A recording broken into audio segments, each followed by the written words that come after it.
leur première sortie couronnée. Ce mercredi 17 mai, Charles III et la reine Camilla se sont rendus dans le centre de Londres pour plusieurs visites.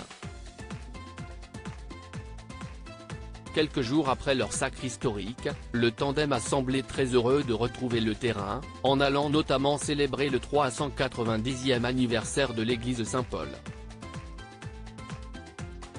Là-bas, les souverains ont rencontré des groupes de théâtre communautaires qui utilisent le lieu saint, surnommé l'église des acteurs, comme lieu de réunion.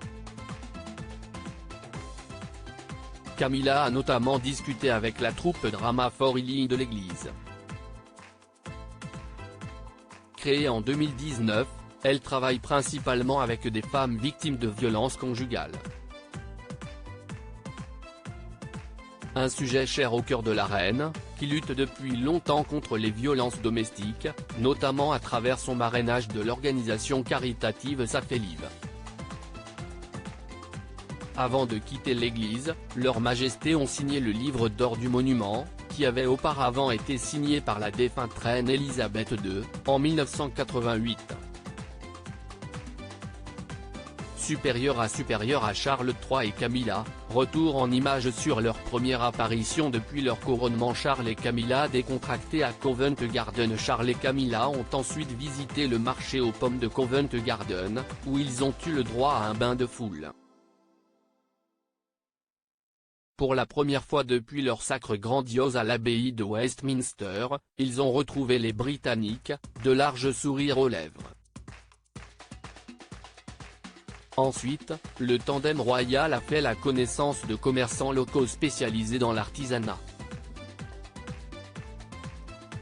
Ils ont également rencontré des restaurateurs qui leur ont offert de belles fraises enrobées de chocolat alors qu'ils s'apprêtaient à faire un tour dans le principal quartier londonien des théâtres et autres loisirs.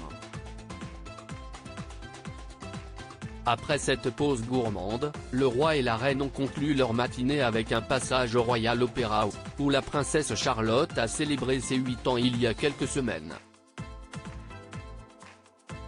Les septuagénaires s'y sont entretenus avec des danseurs du ballet royal et des ténors.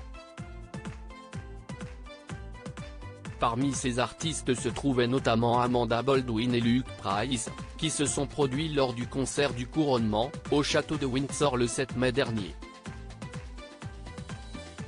Comme le rappelle le Daily Mail, le roi Charles entretient un lien affectif particulier avec l'Opéra Royal.